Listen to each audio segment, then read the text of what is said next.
Shalom Wester, orang pertama yang bergabung. Wah, senang sekali.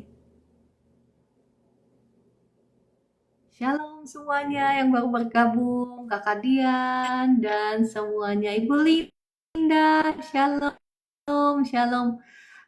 Mari kita datang kepada Tuhan, kita berdoa. Bapa di surga, terima kasih untuk hari yang baru yang Kau sudah berikan bagi kami. Roh Kudus, hamba-Mu mohon kiranya Engkau yang ambil alih pelayanan ini dari awal hingga akhir. Hamba-Mu mengundang Engkau untuk bertahta dalam pelayanan ini. Dari awal hingga akhir Engkau yang berkuasa. Dan sebentar hamba-Mu akan menaikkan puji-pujian kepadamu. Biarlah puji-pujian ini boleh berkenan kepadamu. Dalam nama Tuhan Yesus. Amin, amin, amin. Shalom Ibu Evi. Dan semuanya, mari kita naikkan pujian kepada Tuhan. Kita naikkan, kami bawa korban pujian. Kami bawa korban pujian ke dalam rumah Tuhan. Juga korban kegirangan ke dalam rumah Tuhan. Korban ucapan syukur kami persembahkan bagimu, dan korban kegirangan itu juga bagimu. Kami bawa korban pujian ke dalam rumah Tuhan, juga korban kegirangan ke dalam rumah Tuhan. Korban ucapan syukur kami persembahkan bagimu, dan korban kegirangan itu juga bagimu. Saya mengundang Bapak Ibu, kita naikkan kembali pujian ini ya. Namanya juga kurban. Bapak Ibu tahu kan kalau kurban itu ketika kita nggak kepengen bersuka cita, ketika kita nggak kepengen memuji Tuhan, tetapi kita mau datang, kita mau persembahkan itu sebagai kurban. Kami bawa kurban pujian ke dalam rumah Tuhan, juga korban ke dalam rumah Tuhan. Shalom Kakak Orlando, Ibu Ine, Ibu Elita, dan semuanya. Kami persembahkan bagimu, dan korban kegirangan itu juga bagimu. Kami bawa korban pujian ke dalam rumah Tuhan, juga korban kegirangan ke dalam rumah Tuhan. Korban ucapan syukur kami persembahkan bagimu, dan korban kegirangan itu juga bagimu.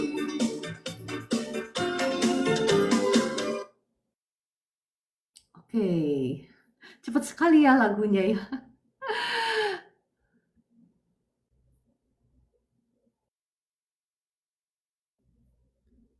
Oke, kita mau membawa pujian ini. Sukacita surga adalah kekuatan kita.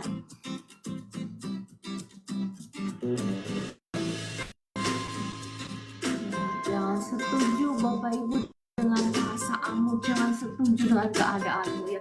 Kita mau menyuarakan puji-pujian kita kepada Tuhan. Surga, itulah kekuatan bagi jiwa.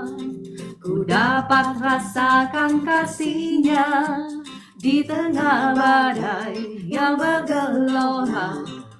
Terima sukacita surga, itulah kekuatan bagi jiwa. Ku dapat saksikan kuasa-Nya, taklukkan badai yang bergelora. Haleluya, Kau ada dalam hatiku, takkan patah semangatku.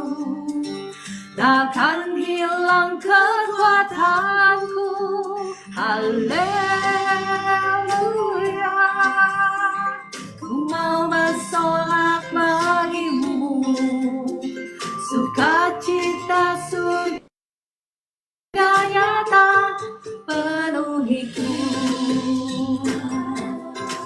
Sukacitamu itulah yang mendahului kemenanganmu, yang mendahului mukjizatmu. Cita surga itulah kekuatan bagi jiwa.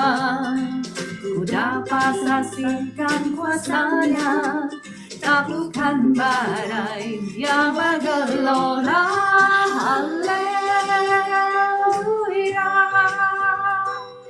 Kau ada dalam hatiku, takkan patah semangatku, takkan hilang kekuatanku. Haleluya. Ku mau bersorak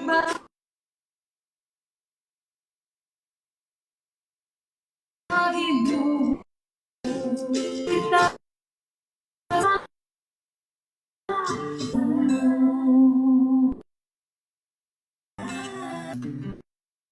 yang berbebani sekarang, Engkau yang up ini digantikan dengan suci damai sejahtera Tuhan mengalir.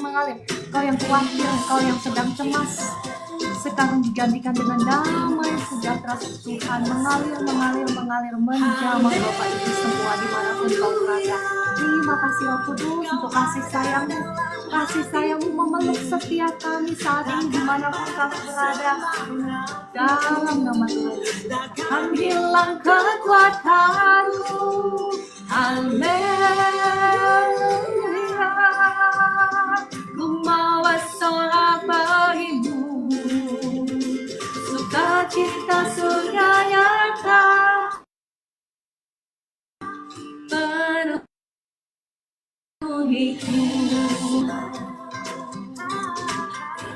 Sukacita surga. Haleluya, puji Tuhan. Saya undang Bapak Ibu kembali, kita naikkan pujian ini ya sekali lagi ya. Saat engkau menyanyikan pujian ini ada kesembuhan, kuasa Tuhan mengalir. Terima kasih Tuhan Yesus. Ada kesembuhan mengalir juga sukacita surgawi memenuhi setiap hati kami. Terima kasih Roh Kudus, Engkau yang melawat umatmu di tempat ini. Sukacita surga itulah kekuatan bagi jiwa. Ku dapat rasakan kasih-Nya di tengah badai yang bergelora.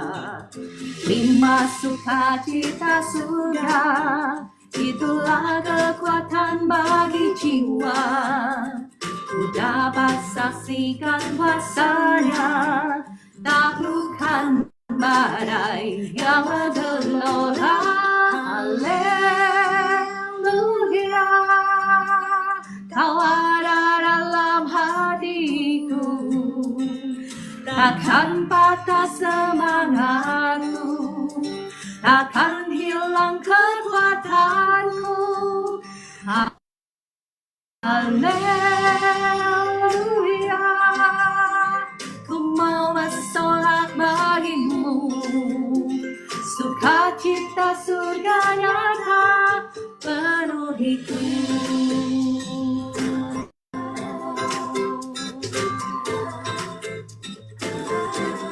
Haleluya, puji Tuhan. Terima kasih Roh Kudus. Itulah kekuatan bagi jiwa. Ku dapat saksikan kuasa-Nya, taklukkan badai yang bergelora. Haleluya. Kau ada dalam hatiku, takkan patah semangatku, takkan hilang kekuatanku. Haleluya.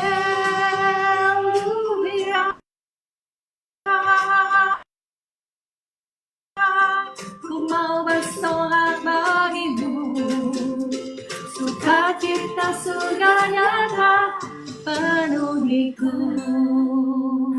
Haleluya, puji Tuhan. Terima kasih Bapa di surga, terima kasih Tuhan Yesus, terima kasih Roh Kudus untuk pagi hari ini. Kami sudah bersama-sama datang ke hadirat-Mu ya Tuhan. Roh Kudus, kami siap untuk mendengarkan suara firman-Mu.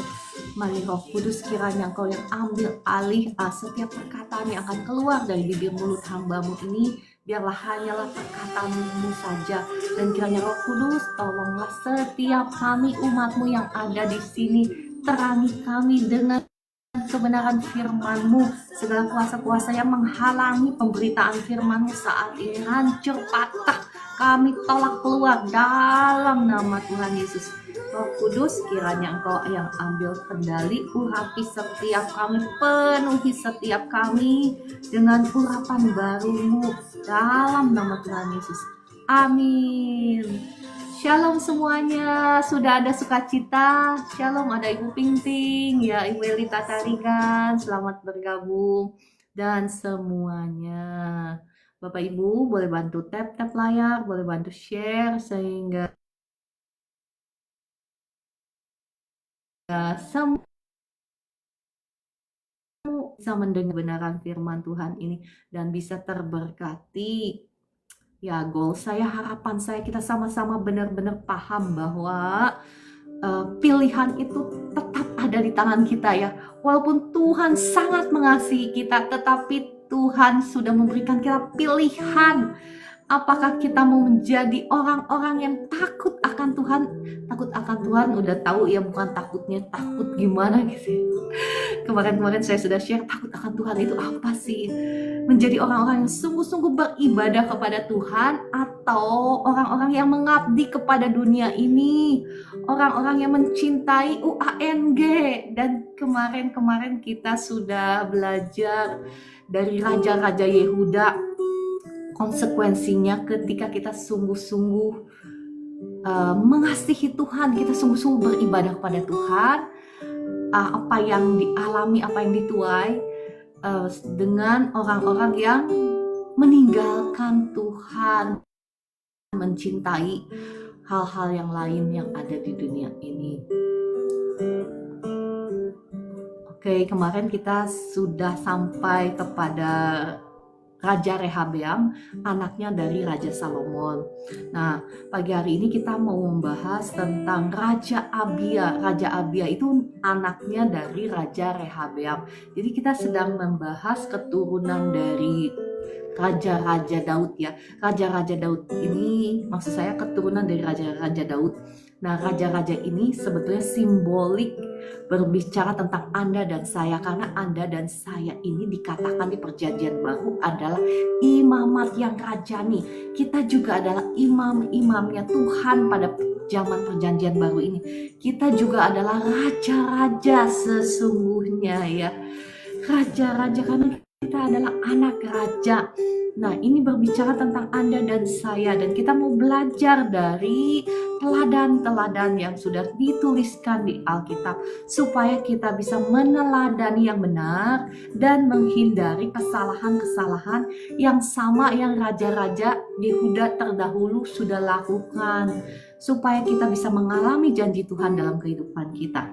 Saya mengajak Bapak Ibu melihat dari 2 Tawarik 13 ayat 8 ya, mulai dari ayat 8. 2 Tawarik 13 ayat 8 sampai ayat 12. Bapak Ibu bisa ketik ya, semakan di layar supaya semua orang tahu ya, yang baru bergabung tahu kita itu lagi ngebahas ayat firman Tuhan apa sih, supaya nggak ketinggalan.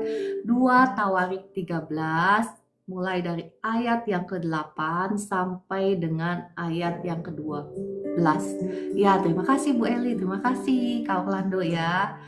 Supaya kita juga ingat nanti kalau mau belajar lagi sendiri gitu ya. Terima kasih Bu Esther.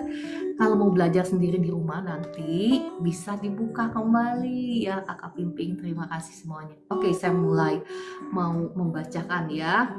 Raja Abia ini menaruh kepercayaannya kepada Tuhan Bapak Ibu, dan dia beribadah kepada Tuhan. Karena sebab itu Tuhan mengalahkan semua musuh-musuhnya termasuk Raja Yerobeam dari Israel. Jadi pada zamannya Raja Abia itu, Raja Abia berperang melawan Raja Israel ya, yakni Raja Yerobeam. Oke, saya bacakan. Tentu kamu menyangka bahwa kamu dapat mempertahankan diri terhadap kerajaan Tuhan. Ini adalah perkataannya Raja Abia kepada Raja Yerobeam. Dia berkata seperti ini, karena waktu itu kan Raja Yerobeam itu meninggalkan Tuhan. Jadi Raja Yerobeam itu menyembah lembu emas ya. Sedangkan Raja Abia, anaknya Raja Rehabeam, anaknya Raja Salomo, dia masih beribadah kepada Tuhan. Jadi Raja Abia ini ngomong begini sama Raja Yerobeam, Raja Israel. Tentu kamu menyangka bahwa kamu dapat mempertahankan diri terhadap kerajaan Tuhan yang dipegang keturunan Daud, karena jumlah kamu besar dan karena pada kamu ada anak lembu emas yang dibuat Yerobeam untuk kamu menjadi Allah. Ayat yang 9, bukankah kamu telah menyingkirkan imam-imam Tuhan, anak-anak Harun itu, dan orang-orang Lewi, lalu mengangkat imam-imam menurut kebiasaan bangsa-bangsa negeri-negeri lain, sehingga setiap orang yang datang untuk ditahbiskan dengan seekor lembu jantan muda dan 7 ekor domba jantan dijadikan imam untuk sesuatu yang bukan Allah. Tetapi kami ini, Tuhanlah Allah kami, dan kami tidak meninggalkannya. Dan anak-anak Harunlah yang melayani Tuhan sebagai imam, sedang orang Lewi menunaikan tugasnya, yakni setiap pagi dan setiap petang mereka membakar bagi Tuhan korban bakaran dan ukupan dari wangi-wangian, menyusun roti sajian di atas meja yang tahir, dan mengatur kandil emas dengan pelita-pelitanya untuk dinyalakan setiap petang. Karena kamilah yang memelihara kewajiban kami terhadap Tuhan Allah kami, tetapi kamulah yang meninggalkannya. Lihatlah, pada pihak kami Allah yang memimpin, sedang imam-imamnya siap meniup tanda serangan terhadap kamu dengan nafiri isyarat-isyarat.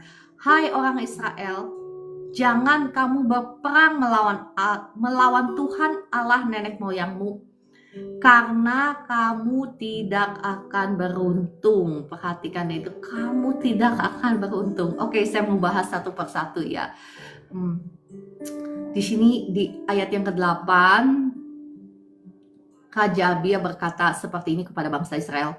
Tentu kamu menyangka bahwa kamu dapat mempertahankan diri terhadap kerajaan Allah yang dipegang keturunan Daud, karena jumlah kamu besar dan karena pada kamu ada anak lembu emas yang dibuat Yerobeam untuk kamu menjadi Allah.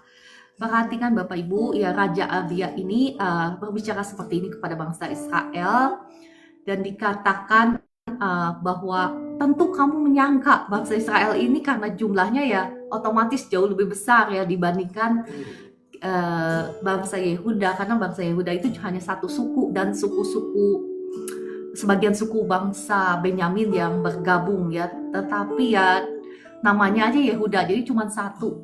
Sedangkan bangsa Israel itu terdiri dari semua ya ke-11 sukunya yang lain, jadi jumlahnya otomatis jauh lebih besar dan mereka memiliki kekayaan yang banyak ya, makanya dikatakan anak lembu emas. Sebetulnya Bapak Ibu saat ini, mohon maaf ya, saya izin minum dulu sebentar.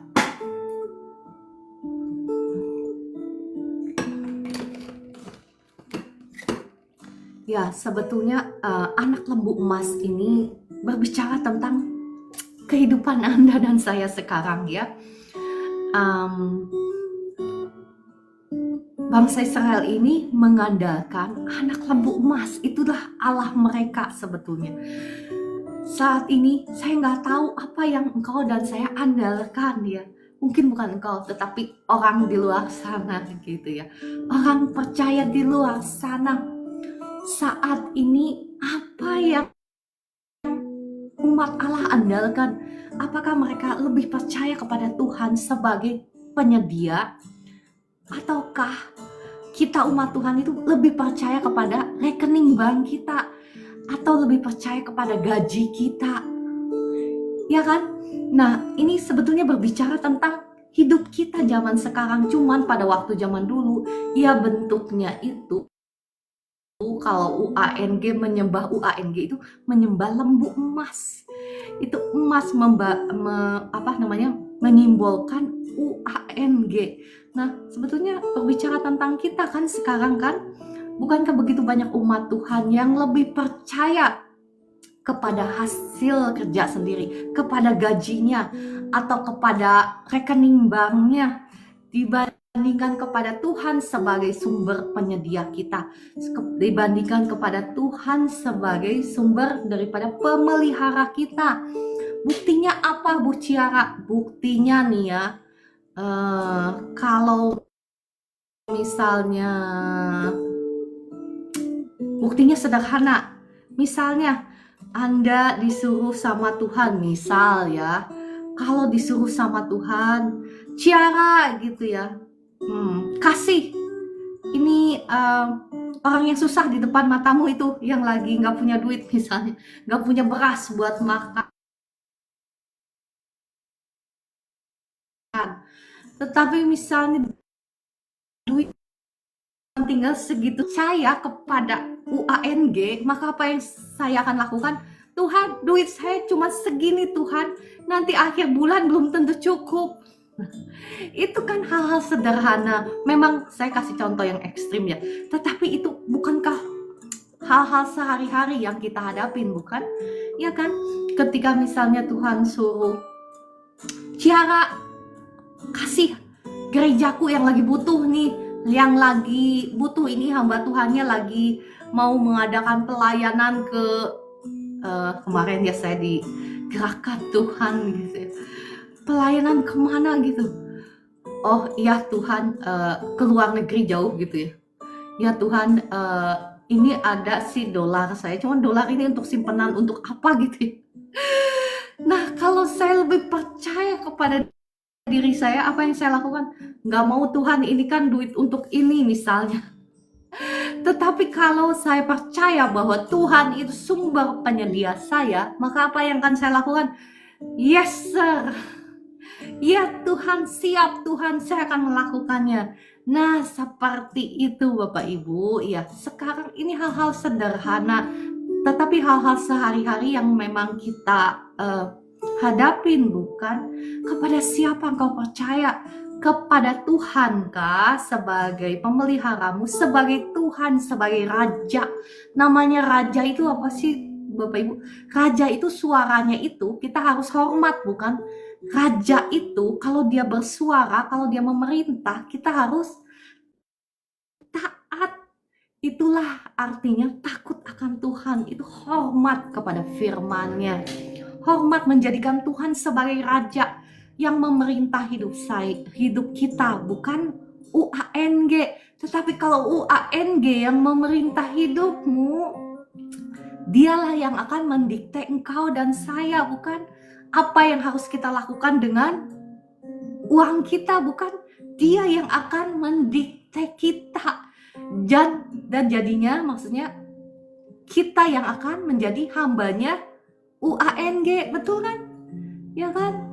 Yang saya bagikan ini ya sederhana, tetapi kenyataan sehari-hari, bukan? Tetapi ketika kita menjadikan UANG itu Tuhan, kita jadi hamba. Perhatikan Bapak Ibu, kemarin saya sudah membahas ya tentang Raja Rehabeam, ya kan? saya sudah membahas dan menekankan sedemikian rupa bahwa ketika engkau menghamba kepada dunia ini, termasuk kepada UANG, konsekuensinya apa? Saya ulang ya, saya ulang gak apa-apa ya, diulang-ulang supaya Bapak Ibu paham banget. Kalau engkau ingin hidup mengalami berkat Tuhan, mengalami kemenangan, engkau harus paham banget mengenai hal ini. Gak apa-apa, saya ulang-ulang ya, dari 2 Tawarik 12 ayat 7 kemarin saya sudah bagikan kan. Mulai dari ayat 8 deh, ayat 7 deh, oke deh. Ketika Tuhan melihat bahwa mereka merendahkan diri, datanglah firman Tuhan kepada Semaya, Nabi Semaya ya, berkata seperti ini. Mereka telah merendahkan diri, oleh sebab itu aku tidak akan memusnahkan mereka. Mereka itu siapa? Raja Rehabeam dan bangsa Israel. Perhatikan, Raja Rehabeam itu dan bangsa Israel itu umat pilihan Tuhan, bukan? Iya kan? Umat pilihan Tuhan yang ditebus dengan berbagai macam mukjizat. Tuhan sendiri menebusnya lewat tangan Musa, bukan? Nah, demikian pula ini berbicara tentang Anda dan saya, orang-orang tebusan Tuhan. Saat ini kita ditebus bukan lewat tangan Musa, tetapi oleh darahnya sendiri. Dia sudah memberikan nyawanya sendiri. Ini juga berbicara tentang Anda dan saya. Jadi jangan berpikir bahwa ini perjanjian lama, Ibu Ciara, ini sudah gak berlaku lagi. Ini berbicara tentang Anda dan saya yang sudah ditebus oleh darah Yesus. Ya, oke, saya lanjutkan ke ayat yang ke-8. Tetapi mereka akan menjadi hamba-hambanya. Hamba-hamba siapa? Hamba-hambanya musuh. Supaya mereka tahu membedakan antara mengabdi kepadaku dan mengabdi kepada kerajaan-kerajaan duniawi. Maka majulah Sisak. Sisak itu siapa? Raja Mesir. Raja Mesir itu siapa? Lawannya, musuhnya bangsa Israel. Menyerang Yerusalem. Ia merampas barang-barang perbendaharaan rumah Tuhan dan barang-barang perbendaharaan rumah raja. Semuanya, perhatikan, dirampasnya. Ia merampas juga perisai-perisai emas yang dibuat Salomo. Saya tidak bacakan selanjutnya ya, pokoknya akhirnya kebinasaan gitu ya. Nah, maksudnya apa Bapak Ibu? Saya bacakan kembali supaya kita benar-benar ngeh, supaya kita benar-benar lari dari dosa ini ya, supaya kita mengalami kemenangan daripada Tuhan. Ketika kita memilih untuk mengabdi, menghambakan diri kita kepada UANG, berhala zaman sekarang, maka apa yang terjadi? Kita juga akan diserahkan, bukan karena Tuhan dengan rela hati menyerahkan anak-anak kesayangannya yang ditebusnya oleh darahnya sendiri kepada musuhnya, tetapi karena memang kitanya buka pintu gerbang bagi si jahat untuk berkuasa. Masih ingat Bapak Ibu kemarin yang saya bagikan tentang hanya ada 2 ya pilihan. Kita ini tidak punya bahkan pilihan sendiri itu nggak punya. Cuman punya 2 kan. Mau hidup dipimpin oleh keinginan roh atau hidup dipimpin oleh keinginan daging. Bahkan orang ateis yang berkata saya tidak percaya Tuhan, saya tidak mengabdi kepada Tuhan dan tidak mengabdi kepada si jahat pun, tanpa dia sadari dia sedang mengabdi kepada keinginan daging. Dan keinginan daging itu tuannya siapa? Rajanya siapa yang memerintah? Itu adalah si jahat yang berkuasa, yang bertahta di atas keinginan daging. Ketika engkau memilih untuk dipimpin oleh keinginan daging, engkau sedang berkata kepada si jahat, datanglah, memerintahlah dalam hidupku. Secara engkau nggak sadar, engkau sedang berkata seperti itu. Dan kalau dia memerintah atas hidupmu, apa yang dia lakukan? Mencuri, membunuh, membinasakan, termasuk mencuri berkatmu. Ini kan sedang berbicara tentang berkat, bukan? Bagaimana bangsa Yehuda ini dihabisi, ya kan? Dihabisi, dirampas oleh musuh, ya kan?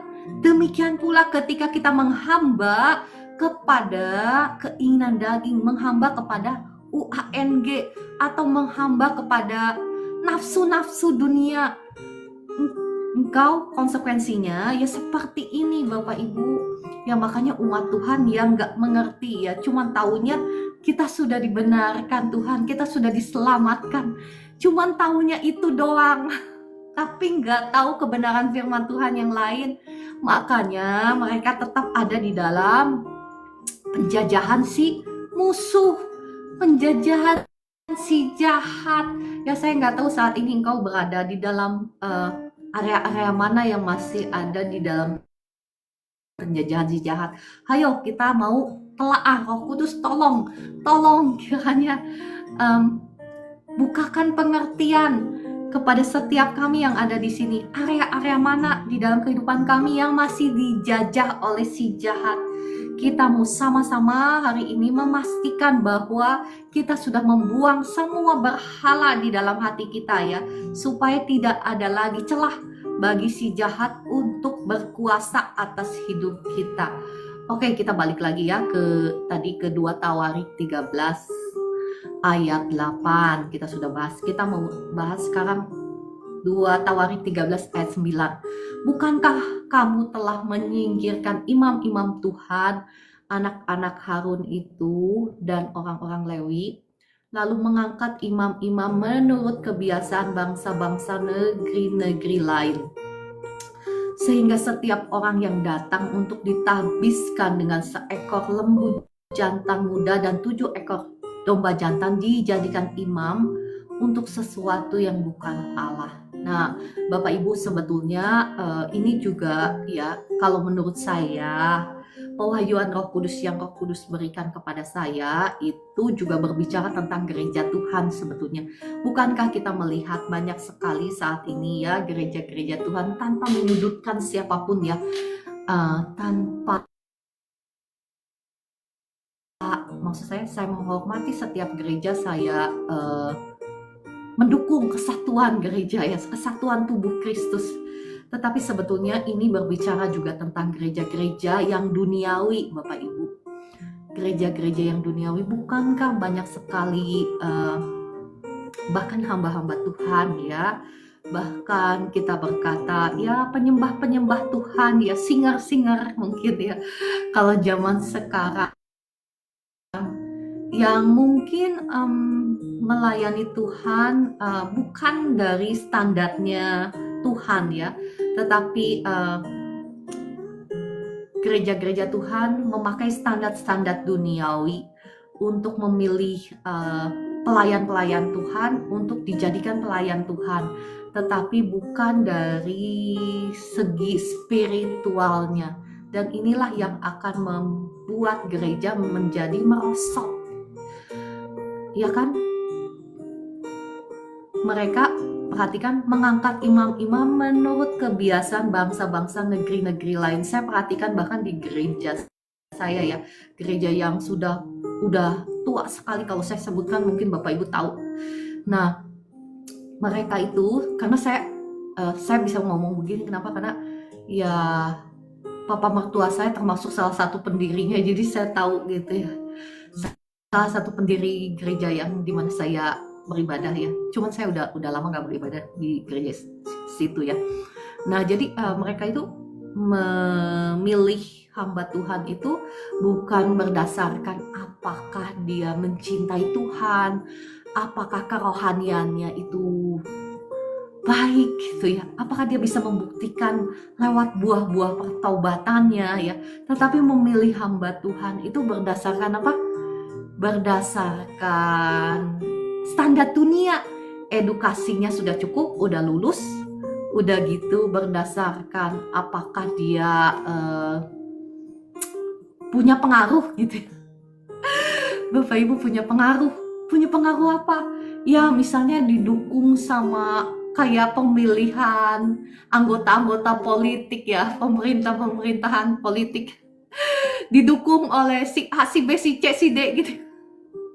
Jadi bukan berdasarkan apakah dia sungguh-sungguh mengasihi Tuhan, apakah dia sudah bisa membuktikan lewat buah-buah rohnya, buah-buah perbuatannya ya, apakah dia bisa teruji dengan waktu ya kan, keteladanannya itu bukan.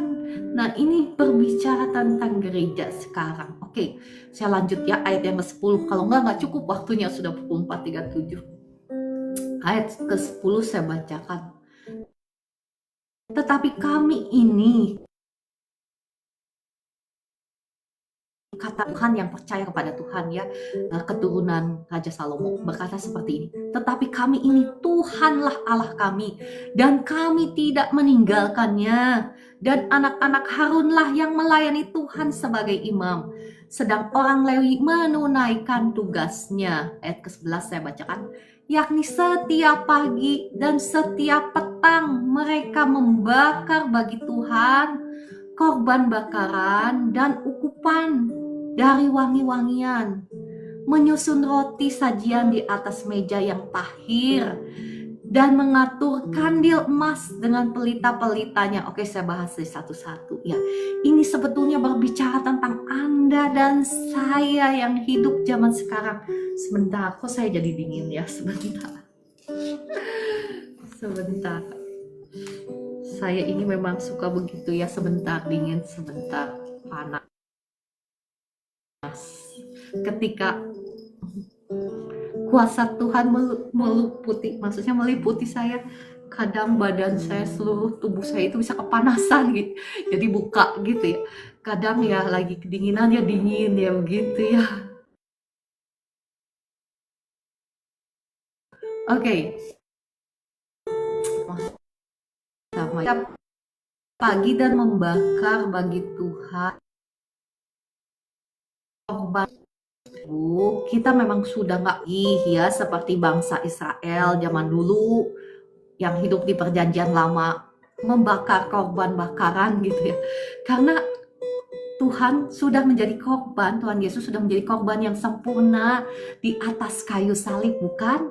Ya kan? Nah, tetapi sebetulnya Anda dan saya ini ya harus selalu memberikan korban.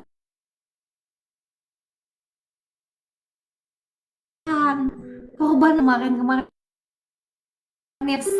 selalu 1 dan 2, persembahkanlah hidupmu sebagai korban yang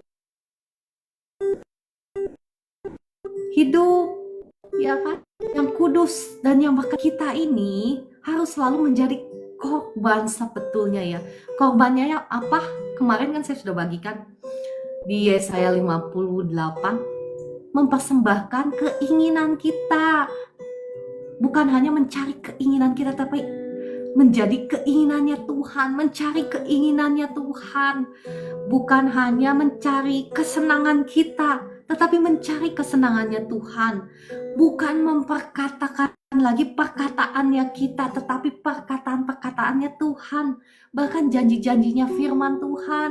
Ya kan, ketika kita melihat keadaan bikin kita kecewa, ya, jangan setuju dengan keadaanmu, tetapi instead of speaking negative words, bahasa Indonesianya apa? Kadang ini otomatis ya yang keluar bahasa Inggris. Daripada engkau mengucapkan kata-kata negatif ya, ucapkan janji-janji Tuhan. Nah, seperti itu.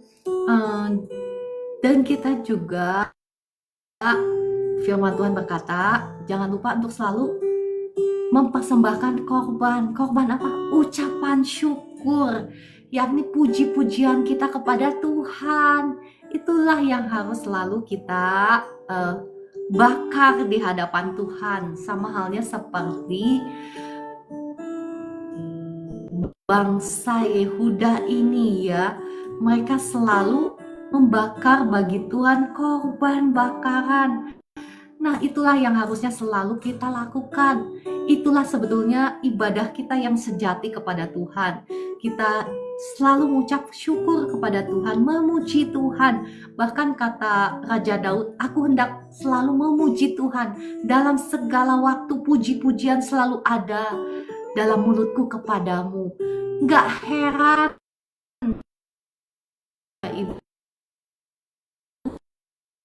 Tuhan berkata, orang bahwa hidupmu yang berkenan.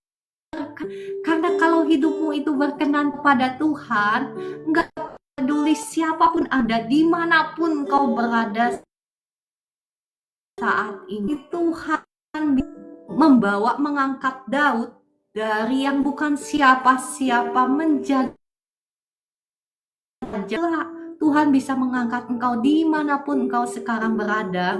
Tuhan bisa mengangkat engkau ketika hidupmu berkenan kepada Tuhan. Dan sekarang saya lagi membagikan bagaimana caranya supaya hidup kita itu berkenan kepada Tuhan, menjadi puji-pujian nama Tuhan. Setiap hari kita sama seperti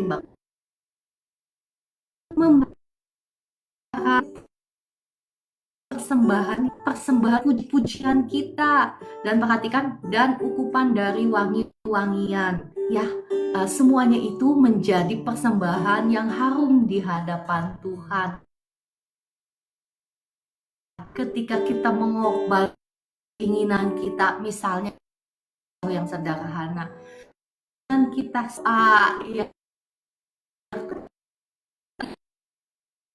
dan novel bisa, tapi kita korbankan itu. Kita nggak mau nonton lagi telenovela. Saya mau menguduskan diri saya, mendedikasikan bahkan mata saya, telinga saya hanya untuk hal-hal yang baik. Kalau saya sih ya udah sekitar 5 tahun kali ya nggak nonton film ya.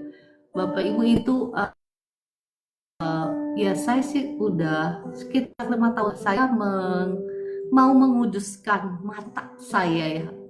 Udah nggak pernah nonton tuh ya, kecuali untuk pengetahuan itu saya buka mata saya, karena kan jiwa kita itu, maksud saya kita harus menjaga, kita bukan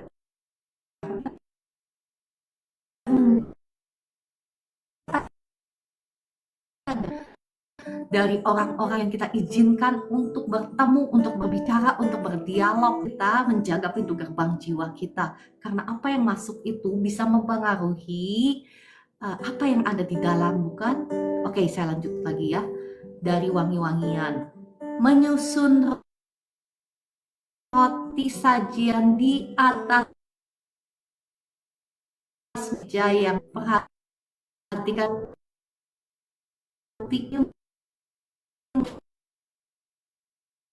firman kasih Tuhan Yesus ini rotinya kepada mereka. Masih ingat kata Tuhan Yesus, katanya, "Aku yang diserahkan bagi kamu, perbuatlah ini menjadi peringatan akan aku." Ya, jadi roti di sini melambangkan firman Tuhan. Nah, apakah Anda dan saya ada setiap hari memegang firman Tuhan? Firman Tuhan itu, Alkitab itu jangan 2-3 hari sekali atau pas seminggu sekali di gereja ya. Bahkan ketika Anda dan saya membaca sekilas pun itu nggak cukup, Bapak Ibu. Nggak cukup, karena firman Tuhan itu jelas ya. Di Mazmur 1 ayat 1 sampai sekian ya, pasal 1 Bapak Ibu baca. Ataupun di kitab Yosua 1 ayat 8 ya. Firman Tuhan itu jelas. Firman Tuhan yang kita renungkan. Kita itu harus sampai kepada tahap di mana kita merenungkannya. Bapak Ibu masih ingat bagaimana saya membagikan tentang bagaimana caranya merenungkan firman Tuhan? Ya kan? Caranya merenungkan firman Tuhan itu enggak, ya ada bagiannya ketika kita membaca misalnya langsung 5 pasal atau 1 pasal, 2 pasal, 3 pasal, 5 pasal, 10 pasal. Ada bagiannya engkau membaca seperti itu. Tetapi ada bagiannya ketika engkau merenungkannya. Merenungkannya itu engkau bisa ambil 1 ayat atau 3 ayat.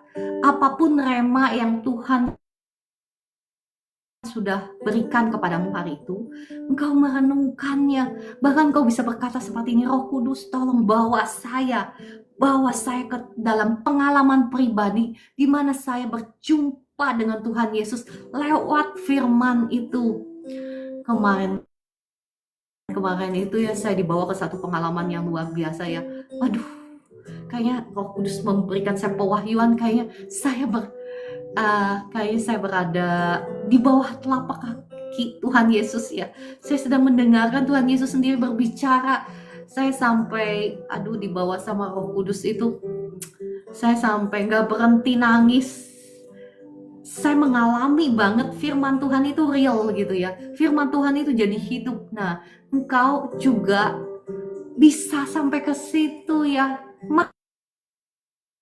Mari saya memotivasi, menginspirasi Bapak Ibu juga bisa mengalami firman seperti itu. Firman Tuhan itu jadi hidup sekali di dalam kehidupanmu. Oke, ya.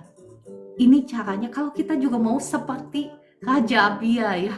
Cepet banget waktu ya, sudah pukul 4.48. Oke, kita lanjutkan. Mudah-mudahan selesai. Menyusun roti sajian di atas meja yang tahir dan mengatur kandil emas dengan pelita-pelitanya untuk dinyalakan setiap petang.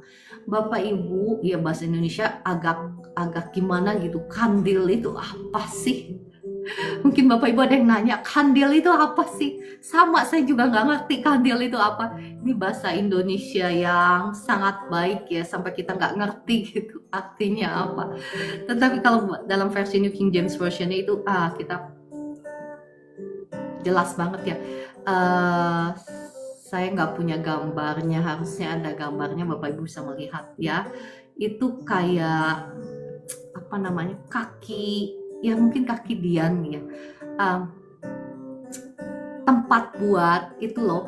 Masih ingat Bapak Ibu yang adanya rupanya seperti ini, kayak 7 ya, 7 pilar gitu. Terus atasnya itu dimana ada pelita gitu, ada kayak tiang gitu, tiang seperti ini. Terus di sininya ada kayak apa namanya,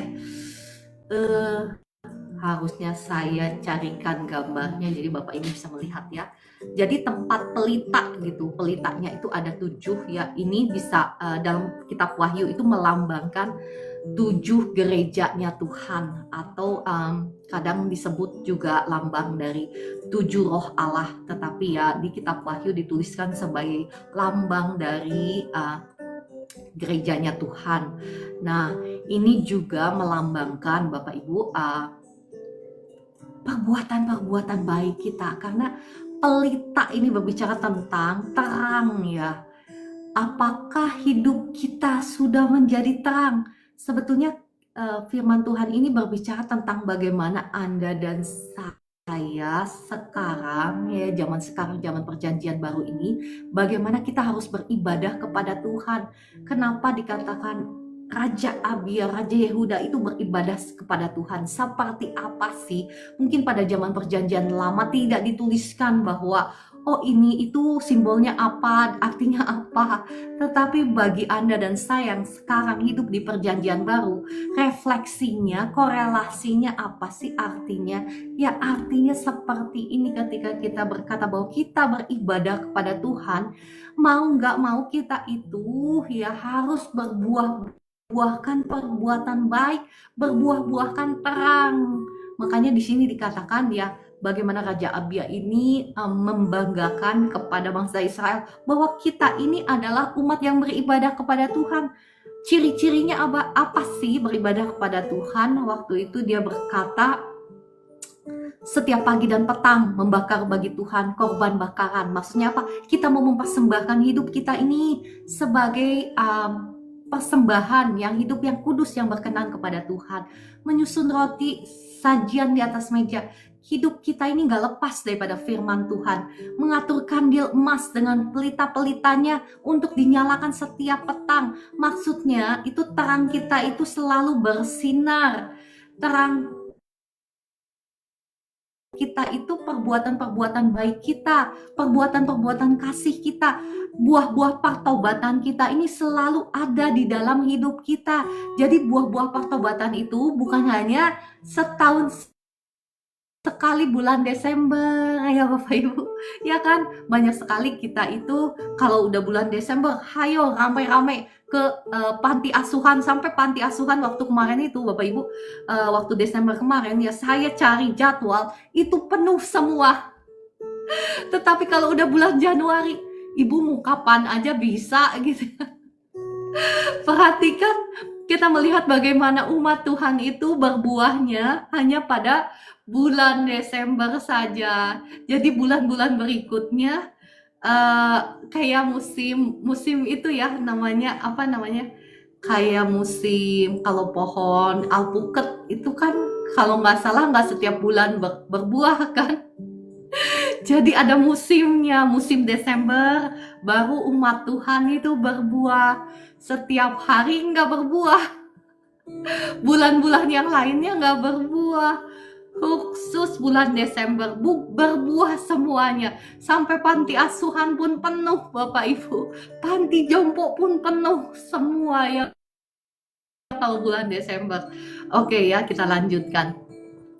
Tetapi kamilah yang memelihara, perhatikan, karena kamilah yang memelihara kewajiban kami terhadap Tuhan Allah kami, tetapi kamulah yang meninggalkannya. Bapak Ibu, apa sih bedanya bangsa Israel dan bangsa Yehuda? Kan saat ini kan, maksud saya ketika kita berbicara tentang firman Tuhan ini, mereka sedang berperang ya, bangsa Yehuda dan bangsa Israel. Bukankah bangsa Yehuda dan bangsa Israel itu mereka dua-duanya adalah umat pilihan Tuhan, bukan? Bukankah dua-duanya itu ditebus oleh Allah sendiri lewat tangannya Musa? Nah, saat ini juga berbicara kepada umat Tuhan. Ya, orang fasik dikatakan, nanti saya jelaskan ya, apa sih perbedaan orang benar, orang fasik, dan orang berdosa, supaya Bapak Ibu kita paham ketika kita membahas firman Tuhan. Ada orang fasik, ada orang benar, ada orang berdosa. Seperti apa sih? Terus ciri-cirinya apa sih yang dimaksud dalam versinya Alkitab ya? Saya membahas itu bukan versinya menurut terjemahan kamus mana gitu ya, nggak relevan karena kita berbicara tentang Alkitab harus diterjemahkan lagi oleh Alkitab ya. Nah, ini berbicara kepada umat Tuhan.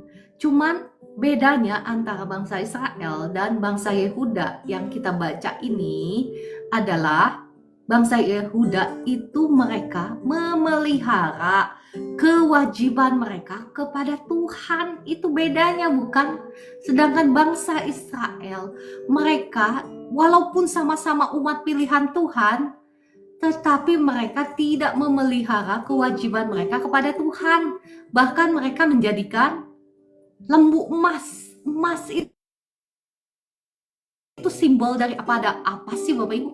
Emas itu simbol daripada UANG, berhalanya zaman sekarang, bukan?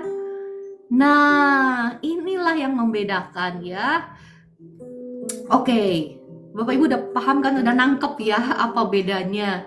Nah, saya mau lanjut, sudah pukul 4.56 ya. Sebetulnya kita belum melihat akhirnya apa yang Tuhan lakukan. Lanjutkah? Apa lanjut besok? Lanjutkah? Lanjut deh ya, sedikit lagi ya. Perhatikan kata Raja Abia kepada Raja Israel, kepada bangsa Israel. Lihatlah pada pihak kami, ayat yang ke-12, Allah yang memimpin, sedang imam-imamnya, maksudnya imam-imam Tuhan, siap meniup tanda serangan terhadap kamu dengan nafiri isyarat-isyarat. Hai orang Israel, jangan kamu berperang melawan Tuhan Allah nenek moyangmu, karena kamu tidak akan beruntung. Perhatikan orang-orang yang beribadah kepada Tuhan, mereka bisa dengan yakin berkata kepada musuh-musuhnya. Saat ini saya nggak tahu musuh-musuhnya Bapak Ibu siapa, sakit penyakitkah, musuh penjajahan ekonomi kah, hutang berhutang kah, pergumulan keluarga kah? Ya, kalau engkau sungguh-sungguh beribadah kepada Tuhan, memelihara kewajiban-kewajibanmu sebagai orang yang beribadah, ya kan? Karena seringkali umat Tuhan itu lupa gitu loh. Bukan umat Tuhan yang ada di sini ya, umat Tuhan yang ada di live streaming tetangga. Mereka itu lupa, mereka cuma taunya kita sudah ditebus. Kita adalah umat yang beribadah kepada Tuhan. Dan hanya taunya ngeklaim janji Tuhan. Tetapi lupa kewajiban kita, kalau kita berkata bahwa kita adalah umat yang beribadah kepada Tuhan, walaupun kita saat ini hidup di perjanjian baru. Nah, buktinya apa kalau kita bilang kita adalah umat yang beribadah kepada Tuhan, umat yang menyembah Tuhan? Buktinya apa gitu ya? Jangan hanya buktinya seminggu sekali saya ke gereja, setiap pagi saya ikut live streaming, itu buktinya. Jangan cuman itu. Tadi sudah dibagikan kan bahwa apa tadi? Setiap pagi dan setiap petang mereka membakar bagi Tuhan korban bakaran. Ya kan? Apakah hidupmu dan hidupku sudah menjadi korban persembahan bagi Tuhan? Hidup yang berkenan kepada Tuhan, mencari kehendak Tuhan, mencari kesenangan Tuhan, mencari perkataannya Tuhan, bukan perkataan kita sendiri. Itu satu, ya kan, ciri-cirinya. Kedua, roti. Apakah hidup kita tidak bisa dipisahkan dengan firman Tuhan? Bahkan firman Tuhan itu sudah, maksud saya, orang itu ketika melihat kita, itu bisa melihat, bukan melihat kita lagi, tetapi melihat firman, ya, firman yang hidup. Ketika engkau dan saya misalnya pergi ke restoran, begitu pelayannya lama banget menyajikan makanan, atau pelayannya salah ngasih kamu makanan, apakah engkau mau marah-marah gitu ya? Ataukah engkau dengan kasih, nggak apa-apa mas, nggak apa-apa gitu ya, dengan kasih mengampuni? Nah, itu hal-hal yang sederhana, tetapi itu membuktikan apakah firman Tuhan sudah bersatu dengan kita atau belum. Tadi kan ciri-cirinya, apakah hidup kita sudah berbuah-buahkan pertobatan setiap hari, bukan sebulan, bukan setahun sekali ya. Oke, kita balik lagi ya. Tadi ayat yang keberapa? Ayat yang ke-12 ya kan? Hai. Ya oke. Lihatlah pada pihak kami Allah yang memimpin, sedang imam-imamnya siap meniup tanda serangan terhadap kamu dengan nafiri isyarat-isyarat. Hai orang Israel, jangan kamu berperang melawan Tuhan Allah nenek moyangmu, karena kamu tidak akan beruntung. Nah, ketika Bapak Ibu dan saya akhiri sampai di sini aja ya. Besok lagi kita bahas. Bapak Ibu, ketika engkau sungguh-sungguh menjadi orang-orang yang beribadah kepada Tuhan, ketika engkau dan saya memastikan bahwa kita ini umat yang beribadah kepada Tuhan, engkau dan saya itu nggak usah takut kepada musuh-musuhmu, karena Tuhanlah pasti yang akan membela engkau. Musuh-musuhmu itu tidak akan hidupmu. Kadang seringkali kita fokusnya kepada masalah kita, bagaimana Tuhan buka jalan buat masalah kita. Kita kan fokusnya kepada kapan itu saya kan, kapan bosan untuk keuangan saya, betul kan?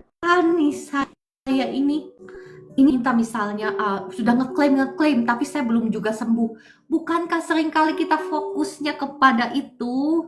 Tetapi sesungguhnya Bapak Ibu, ketika engkau fokus menjadi orang-orang yang beribadah kepada Tuhan, tanpa mungkin engkau nggak sadar kapan waktu persisnya, tetapi sakit penyakit itu hilang daripadamu. Engkau nggak tahu kapan persisnya, tetapi engkau bisa melihat bahwa Tuhan sudah membawa engkau jauh terbang tinggi dari tempat di mana engkau berada sebelum engkau sungguh-sungguh beribadah pada Tuhan. Saya bisa saksikan ya, itu saya penuh ya, pokoknya di tubuh saya mengimun autoimun disease namanya, grave disease ya. Itu grave disease itu ya memang namanya hipertiroid, tetapi hipertiroid itu penyebabnya beda-beda. Nah, kalau saya itu waktu itu penyebabnya itu grave disease autoimun. Grave disease itu namanya aja grave itu kuburan Bapak Ibu ya. Namanya aja kuburan. Jadi bentuk orangnya seperti tengkorak ya. Saya itu mata saya melotot ya keluar. Kalau Bapak Ibu nggak tahu pernah melihat nggak ya, orang yang sakit grave disease itu mengerikan, sama kayak tengkorak. Tubuh saya itu kurus banget ya, mata melotot ya, dan pokoknya mah aduh, pokoknya nggak ada yang beres deh ya. Tulang-tulang semua sakit ya, tekanan darah tinggi, pokoknya ya seperti itu ya. Dan ya puji Tuhannya waktu itu ya saya sungguh-sungguh cari Tuhan. Memang Tuhan juga yang menggembleng saya, memang Tuhan juga yang mendidik saya. Waktu itu saya tinggalkan semuanya, semua kesenangan saya tinggalkan. Saya cari Tuhan sungguh-sungguh, bahkan puasa pada saat keadaan seperti itu Bapak Ibu. Bayangkan keadaan sakit, saya puasa, ya tambah sakit lah ya. Ya itu juga yang saya alami. Udah sakit, puasa, tambah sakit. Saya curi waktu beberapa menit ke depan, gak apa-apa ya Bapak Ibu, saya saksikan ini supaya Bapak Ibu paham banget bahwa firman Tuhan yang saya bagikan ini, ya saya mau membagikan bahwa kenyataan, maksud saya setia Tuhan itu akan firman-Nya lewat kesaksian saya. Jadi bukan karena untuk cerita supaya saya gimana gitu ya. Saya hanya mau menyaksikan bahwa firman Tuhan itu yes and amin. Nah, apa jadinya ya saya tambah sakit, tetapi karena Tuhan yang nyuruh saya puasa, jadi saya nggak peduli tubuh saya sakit, saya tetap puasa. Nah, sambil saya tetap memperkatakan perkataannya Tuhan, bukan perkataannya saya. Kalau perkataannya saya apa? Aduh Tuhan, kalau perkataannya saya maunya ngeluh, bukan. Tetapi saya tidak memperkatakan perkataan saya. Yang saya perkatakan, terima kasih Tuhan Yesus, saya sudah sembuh. Itu perkataan yang saya selalu perkatakan. Walaupun waktu itu saya sakit, walaupun waktu itu saya tambah sakit karena puasa, tetapi saya lakukan itu berminggu-minggu, berbulan-bulan, akhirnya bertahun-tahun Bapak Ibu. Dan apa yang terjadi ketika saya benar-benar mensejajarkan, menyelaraskan hati saya, pikiran saya, hidup saya menjadi orang yang beribadah kepada Tuhan, seperti yang tertulis di tadi ya yang kita bacakan 2 Tawarik 13 ayat 11. Setiap pagi dan petang mereka membakar bagi Tuhan korban bakaran. Saya menjadikan hidup saya ini mesbah, bukan lagi mencari kesenangan saya, tetapi kesenangan Tuhan, melakukan kehendak Tuhan, bukan kehendak saya, memperkatakan perkataan Tuhan, bukan perkataan saya, ya kan? Saya menyelaraskan hidup saya menjadi terang, berbuah-buahkan pertobatan selalu di hadapan Tuhan. Apa yang terjadi Bapak Ibu? Saya juga lupa kapan itu sakit hilangnya. Cuman saya tahu bahwa wah tubuh saya udah enak, wah badan saya udah enak, wah mata saya juga udah oke nih. Langsung baru memberanikan diri untuk periksa darah. Dan saya menemukan bahwa semuanya sudah normal Bapak Ibu, ya kan? Padahal waktu itu Bapak Ibu ya, waktu itu dokter pribadi saya itu sampai maksa, sampai dia sendiri menelpon.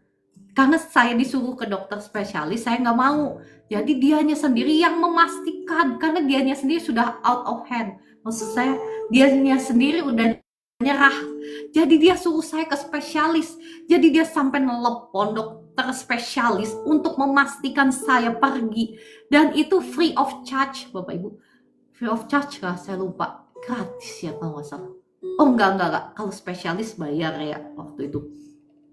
Tetapi dia memastikan saya dapat jadwal. Karena waktu kalau di luar negeri itu ya, itu berbulan-bulan, mau bayar juga tetap berbulan-bulan ke dokter spesialis itu susah gitu ya. Dia memastikan karena dia sudah nelpon, ya mau nggak mau lah saya pergi.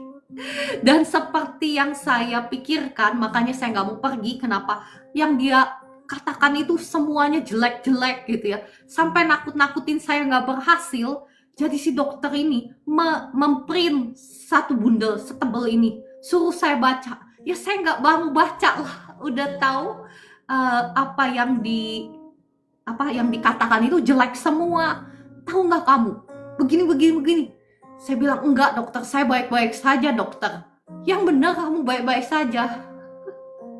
Sampai begitu Bapak Ibu. Karena saya memastikan perkataan saya itu selaras dengan iman saya. Bahwa iman saya baik-baik saja. Saya sudah sembuh. Nah Bapak Ibu mungkin saat ini ada di antaramu yang sakit ya. Sekarang mohon izin saya tanya. Apakah perkataanmu itu sesuai dengan imanmu? Atau perkataanmu itu setuju dengan sakit penyakitmu? Saya nggak tahu ya. Bukan berarti kita denial. Maksud saya bukan berarti kita menolak diagnosa dokter. Memang dokter melakukan kewajibannya. Ya, tetapi ya sekali lagi kita harus mau menyelaraskan dengan iman kita, bukan? Ya kan, karena firman Tuhan itu setia, dia tidak pernah gagal. Asal kita mau menyelaraskan hidup kita dengan firman Tuhan. Oke, saya berhenti sampai di sini. Mari kita berdoa. Roh Kudus, terima kasih Engkau yang sudah menerangi kami dengan kebenaran firman Tuhan. Engkau yang sudah mengajar.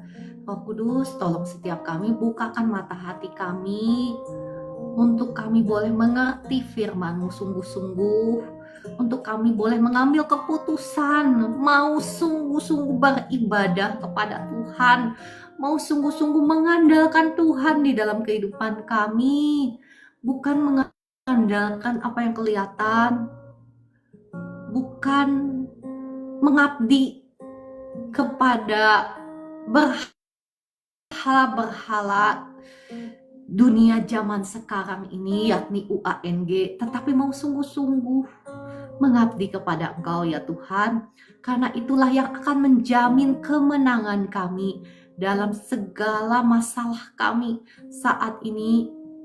Saya nggak tahu Bapak Ibu area-area mana dalam hidupmu yang masih dijajah oleh si jahat ya. Mungkin itu kesehatanmu, mungkin itu keuanganmu, mungkin itu anakmu atau anak cucumu yang sedang dicuri oleh si jahat. Maksud saya dicuri oleh si jahat itu hatinya condong mencintai dunia ini, mencintai hal-hal yang bukan daripada Tuhan. Saat ini Bapa di surga, mohon belas kasihan-Mu atas kami semua. Kami mau sungguh-sungguh beribadah kepadamu. Ampuni kami ya Tuhan, ampuni setiap kegagalan kami. Darah Yesus ampuni, sucikan, kuduskan tubuh jiwa roh kami. Hancurkan, patahkan setiap belenggu-belenggu dosa atas hidup kami, belenggu-belenggu penyembahan berhala, belenggu-belenggu roh-roh najis, roh-roh perjinahan, hancur patah atas hidup kami dalam nama Tuhan Yesus. Begitu pula belenggu-belenggu kutuk-kutuk dosa atas hidup kami sudah hancur, sudah terhapus semuanya oleh darah Yesus di atas kayu salib. Saat ini kami menerima berkat Tuhan, kemenangan daripada Tuhan. Kami berjalan di dalam kemenangan. Kami mengalahkan setiap dosa karena Engkaulah yang sudah memberikan kami kemenangan. Terima kasih Bapa di surga, terima kasih Tuhan Yesus, terima kasih Roh Kudus. Saya berdoa, doa berkat bagi Bapak Ibu semua. Terbukalah tingkap-tingkap langit, dicurahkanlah berkat Tuhan atas Bapak Ibu semua. Berlimpah-limpah untuk hidupmu, untuk keluargamu, untuk rumah tanggamu, untuk toko-tokomu, untuk usahamu, untuk sawah ladangmu, untuk pekerjaanmu. semuanya diberkati Tuhan berlimpah-limpah, sehingga kau bisa menjadi berkat dimanapun kau ditempatkan dalam nama Tuhan Yesus. Semua kekhawatiran, semua kecemasan, semua ketakutan saya hardik keluar dalam nama Tuhan Yesus. Bapak Ibu yang punya kepahitan, ya ampuni sekarang, ambil keputusan untuk mengampuni supaya engkau tidak memberikan kesempatan untuk si jahat berkuasa atas hidupmu. Saat ini saya cabut semua roh kepahitan, roh kekhawatiran, roh kecemasan, roh sakit hati, roh depresi, keluar semua dari Bapak Ibu dalam nama Tuhan Yesus. Digantikan oleh kasih Tuhan, sukacita Tuhan, damai sejahtera Tuhan mengalir memenuhi Bapak Ibu semua dalam nama Tuhan Yesus. Terima kasih Roh Kudus untuk jamahanmu. Terima kasih Bapak Ibu yang sedang sakit. Saya berdoa semua kutuk sakit, penyakit, kutuk dosa, kutuk kelemahan tubuh, kutuk nenek moyang atas hidupmu sudah hancur, sudah patah dalam nama Tuhan Yesus. Saya perintahkan semua roh sakit kepala, roh sakit lambung, roh sakit tumor, roh kanker, keluar semua dalam nama Tuhan Yesus. Engkau sudah tidak punya kuasa lagi atas anak-anak Tuhan yang ada di live streaming ini. Keluar semuanya, roh ular keluar semua dalam nama Tuhan Yesus. Jadilah engkau bebas sekarang. Saya lepaskan kuasa Tuhan mengalir memenuhi Bapak Ibu semua. Urapan Tuhan sekarang mengalir memenuhi engkau. Roh yang nempel di leher, di bahu yang bikin sakit, di leher sakit, di bahu, keluar semua dalam nama Tuhan Yesus. Sekarang jadilah engkau bebas, kesembuhan mengalir, asam lambungmu sekarang normal, sakit di lambungmu sembuh, sakit kepala sudah sembuh sekarang, sakit di leher, sakit di sekarang, sakit lama dan normal,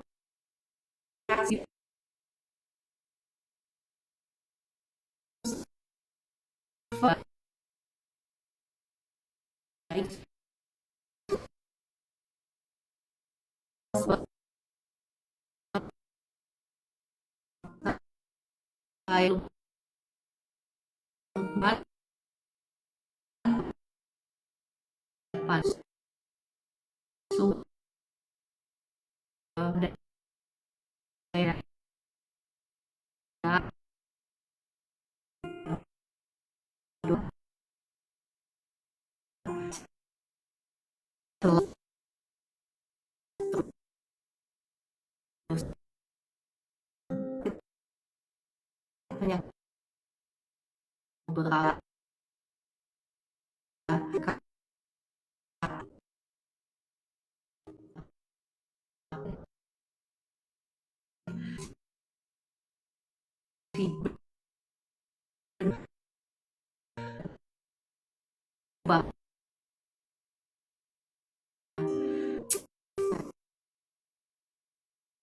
ya ada penyebabnya karena murka Allah ini. Engkau akui di hadapan, minta belas kasihan Tuhan saat ini turun atas engkau. Saya mohon Bapak di surga, belas kasihanmu Tuhan turun bagi Bapak Ibu.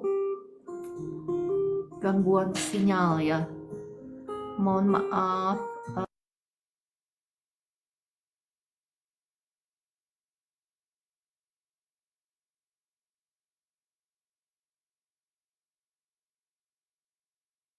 Apakah sekarang sudah lancar? Sudah lancar ya? Terima kasih, mohon maaf ya. Tadi sampai mana? Ya udah, saya berdoa lagi ya, Bapak Ibu yang sakit stroke. Darah Yesus yang sudah mengampuni, menyucikan, menguduskan tubuh, jiwa, rohmu, menghancurkan, mematahkan setiap belenggu untuk sakit penyakitmu. Saat ini saya melepaskan kuasa Tuhan mengalir di seluruh tubuhmu, bahkan darah Yesus mengalir di seluruh peredaran darahmu, mengalir sekarang, menghidupkan kembali sel-sel syaraf jaringan yang sudah mati, dihidupkan kembali sekarang, disembuhkan. Bapak Ibu yang sakit stroke, engkau sudah bisa mulai menggerakkan kakimu, tanganmu dengan iman.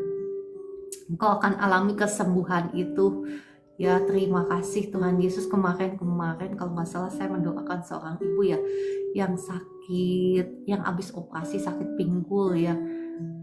Setelah didoakan langsung dia bisa bangun ya, puji Tuhan ya, itu karena kuasa Tuhan. Ibu Rosa sakit stroke ya, Ibu Rosa ya, kalau engkau sudah melakukan seperti yang tadi saya pandu ya, mengakui dulu di hadapan Tuhan dosa-dosamu ya, mungkin juga mohon maaf ada ya dosa kutuk penyembahan berhala, hancur patah atas hidupmu dalam nama Tuhan Yesus. Kutuk dosa semua hancur patah dalam nama Tuhan Yesus.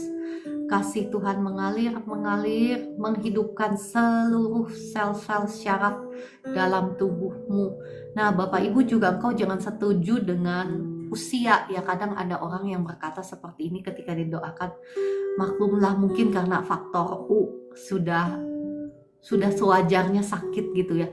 Jangan Bapak Ibu, jangan kau mau setuju ya, perkatakan seperti ini, sampai Tuhan panggil saya ya, saya itu tubuh saya seluruhnya sehat, sampai waktunya Tuhan panggil saya.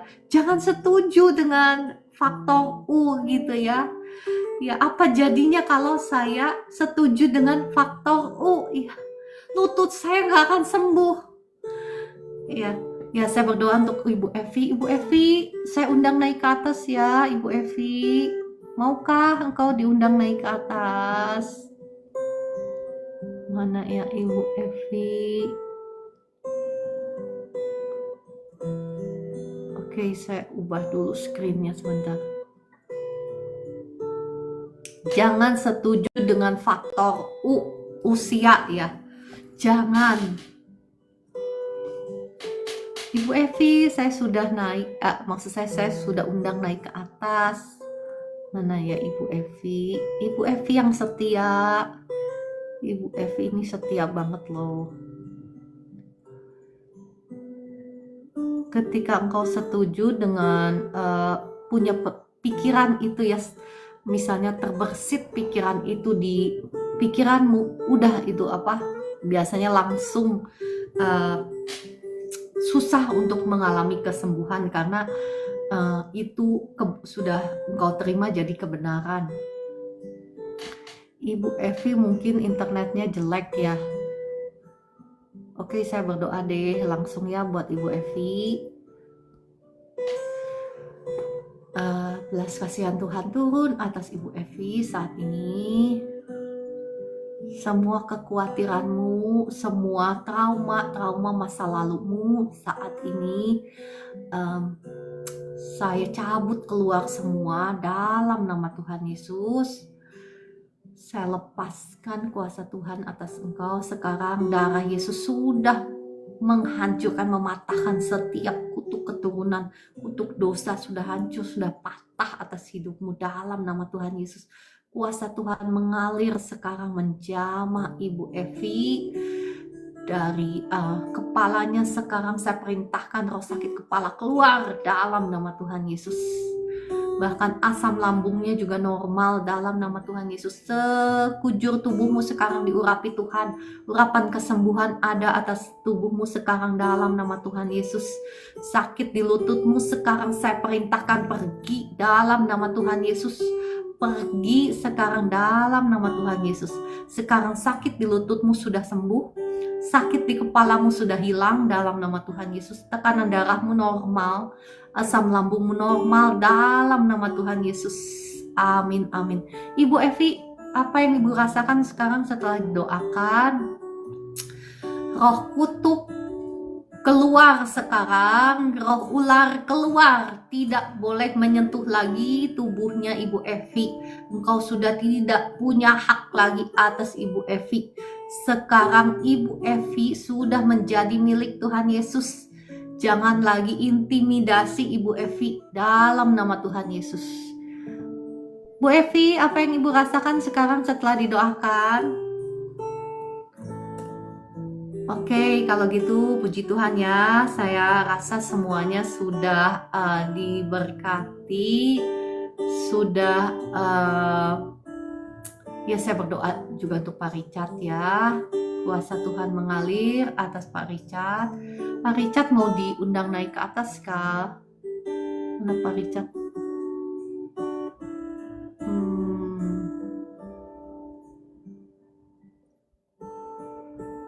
Pak Richard belum pernah diundang naik ya.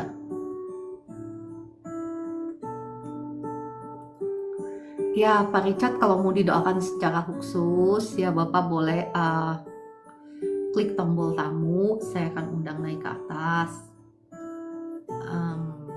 Oke, sebelumnya kita mau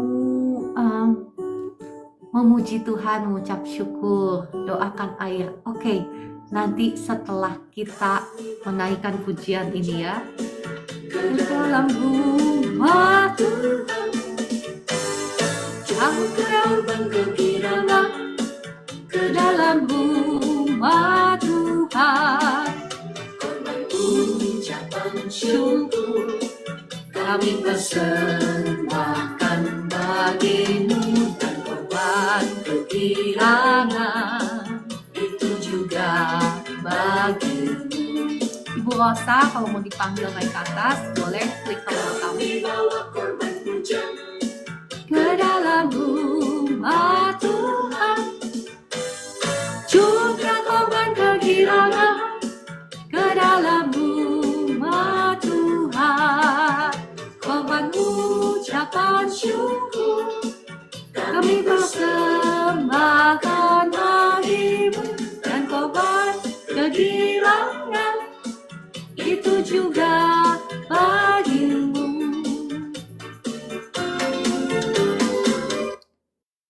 Wah, cepat banget nih lagunya. Sekali lagi ya.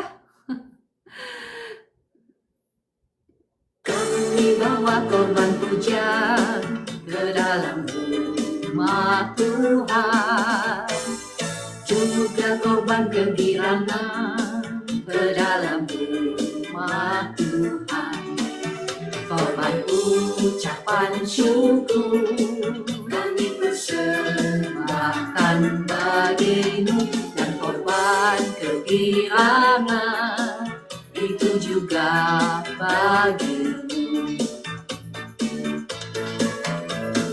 Kami bawa korban pujian ke dalam rumah Tuhan, juga korban kegirangan ke dalam rumah Tuhan, korban ucapan syukur, kami persembahkan bagimu, dan korban kegirangan itu juga bagimu.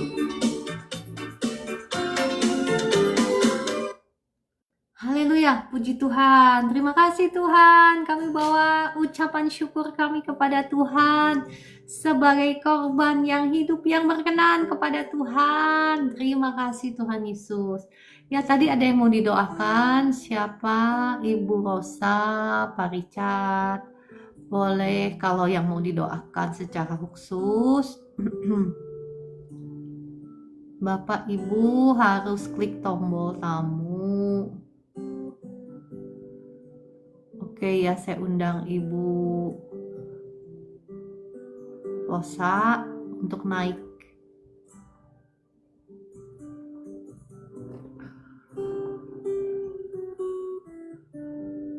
Silakan Ibu Rosa.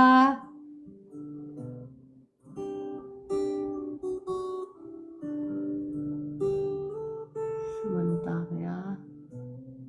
Saya sudah undang naik sih Ibu Rosa. Oh mungkin internetnya nggak bagus ya, soalnya nggak bisa.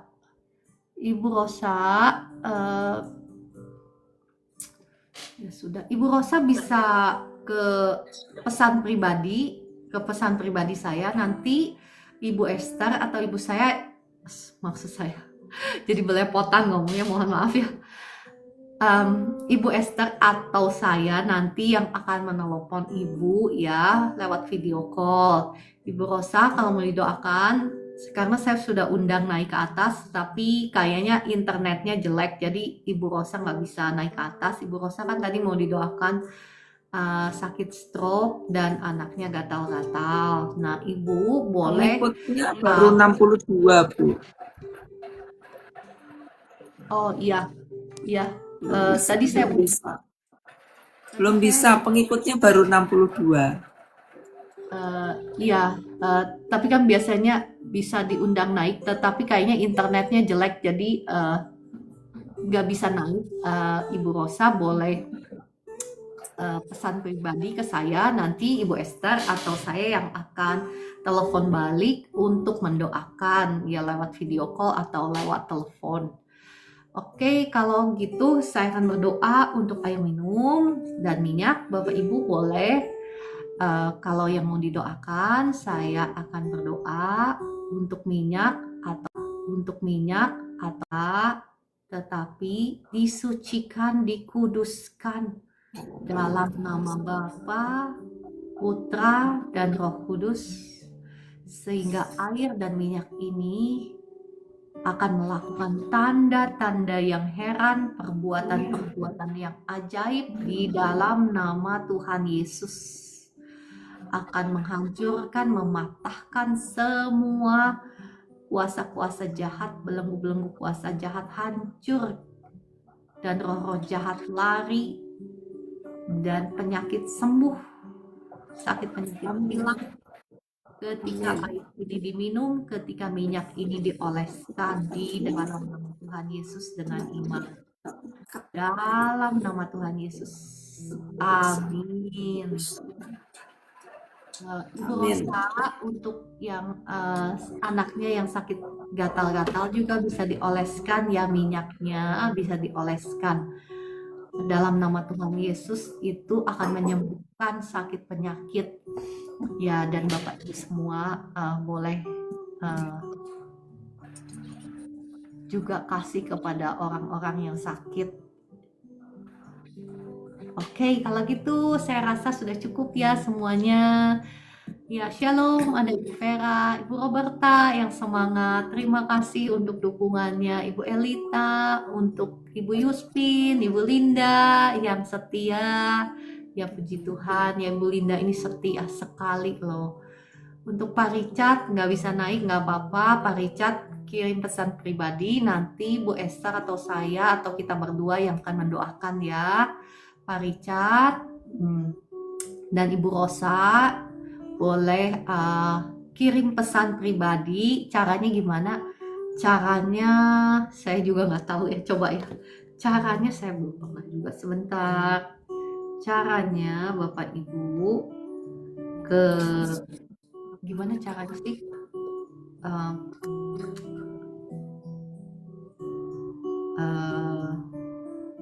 Saya juga nggak tahu ya gimana cara. Bapak Ibu cari profilnya Bu Ciara. Nanti kan di bawahnya ada tulisan kirim pesan. Nah, itu diklik. Nah, itu. Atau ya udahlah begini deh, saya umumkan deh nomor telepon ya. Saya umumkan deh nomor telepon. Cuman mohon maaf ya kalau nggak langsung dibalas teleponnya, mohon maaf ya. Tapi saya pasti akan baca kok ya. Pasti akan baca. Boleh dicatat Bapak Ibu nomor telepon saya kalau yang mau didoakan, khusus untuk yang sakit ya Bapak Ibu. khusus untuk yang sakit. Kalau untuk keuangan dan keluarga dan lain sebagainya, saya ngundang Bapak Ibu itu nonton live doa. Oh, di sini ada kah Ibu Triliana? Ibu Triliana adakah di sini? Kalau ada tuliskan di komentar ya. Oke, nomor handphone saya 0823 15 99 2960. Nanti saya akan sematkan deh di profil TikTok saya supaya tahu ya. 0823 15 99 2960. Bapak Ibu boleh ya. Kalau yang mau minta permohonan doa, boleh WA ke sini. Oke, kalau gitu terima kasih semuanya. Ada Kakak Damaris, Kakak Orlando, terima kasih yang setia ya, dan semuanya. Terima kasih juga Bu Esther yang sudah mendoakan. Sampai jumpa besok pagi pukul 4 pagi. Tuhan Yesus mengasihi dan memberkati Bapak Ibu semua. Shalom. Amin.